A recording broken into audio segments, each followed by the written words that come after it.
Today we're going to be making an all-American hot dog. We'll add a little bit of oil to a Teflon pan.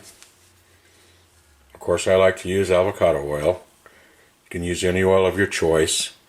Place on medium heat. Browning hot dog on all sides.